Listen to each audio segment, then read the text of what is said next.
Renungan Harian Katolik, Rabu, 6 Maret 2024. Melakukan hukum. Karena itu, siapa yang meniadakan salah satu permintaan hukum Taurat, sekalipun yang paling kecil, dan mengajarkannya demikian kepada orang lain, ia akan diberi tempat paling rendah di dalam kerajaan surga. Tetapi siapa yang melakukan dan mengajarkannya, ia akan diberi tempat yang tertinggi di dalam kerajaan surga. Matius bab 5 ayat 19. Saudara-saudara, banyak orang di sekitar kita mengecam hukum. Entah menyebut kalau hukum itu tidak adil dan lain sebagainya. Mereka ramai-ramai bertindak semau gua terhadap aturan yang dibuat oleh pemerintah dan penggantinya. Memang, hukum yang tidak sesuai dengan kebaikan perlu ditentang dan harus diganti. Akan tetapi, persoalannya hukum yang baik tidak dijalankan, dilanggar, bahkan dikecam. Ini menjadi renungan kita. Hari ini Yesus berbicara mengenai hukum Taurat. Bagi Yesus, Taurat itu baik adanya. Yesus tidak memiliki maksud untuk mengubah satu kata pun dalam Taurat. Yesus menentang tindakan macam itu. Ia mengajak umatnya untuk melakukan hukum itu dan bukan berlaku munafik terhadap hukum. Maka Yesus secara tegas mengatakan, ia datang bukan untuk meniadakan, tetapi untuk menyempurnakannya.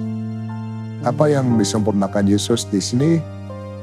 Yang disempurnakannya adalah orang tidak melakukan hukum semata-mata demi hukum, melainkan demi kebaikan yang ada di balik hukum itu.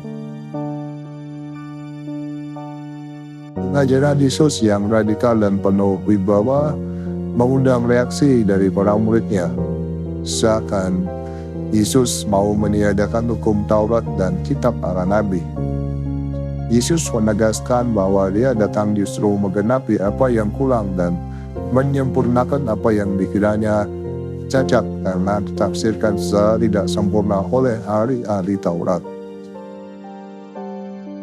Yesus mengajarkan para muridnya untuk memahami, menghayati, mengamalkan serta mengajarkan hukum Tuhan secara utuh. Kita tidak boleh menikmati sabdanya hanya pada hal-hal yang menarik atau yang kiranya sesuai dengan keadaan kita. Misalnya karena sabda itu menghibur kita. Kita tidak boleh mengabaikan bagian-bagian dari sabdanya yang mengecam atau yang menuntut perubahan sikap hidup yang radikal dari pihak lain. Janganlah kita membawa prinsip suka tidak suka ketika kita menikmati sabda Allah. Karena hal itu akan membatasi kita untuk menimba kekayaan sabda Allah, bahkan mengurangi kekayaan dari sabda itu. Saudara-saudara, para murid diajak untuk dan saatnya nanti harus melakukan dan mengajarkan segala perintah Taurat, yaitu perintah Tuhan Yesus sendiri. Sebelum mengajarkan perintah Taurat itu, terlebih dahulu harus menghidupi dan melakukannya. Menghidupi seluruh hidup Tuhan Yesus.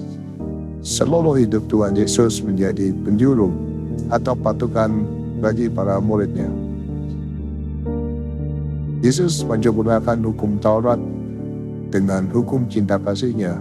Menghayati dan mengamalkan cinta kasih merupakan bentuk nyata dari ambil bagian dalam hidup dan misi Yesus yang datang justru untuk menyempurnakan Taurat dan kitab para nabi. Marilah kita mengisi hari-hari kita dengan kehidupan kasih yang bersumber pada sabda Allah. Kita mencintai sabda Allah karena sabda Allah adalah kekuatan dan panutan kepada kehidupan yang berkelimpahan. Kita yang mengikuti Tuhan Yesus selalu bertumbuh dalam kehidupan ini.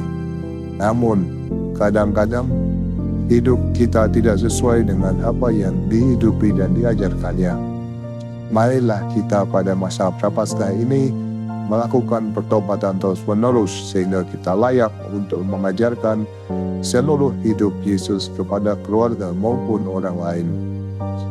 Ya Bapa, semoga kami dapat selalu memampukan kesetiaan kami dalam mengikuti putra-Mu.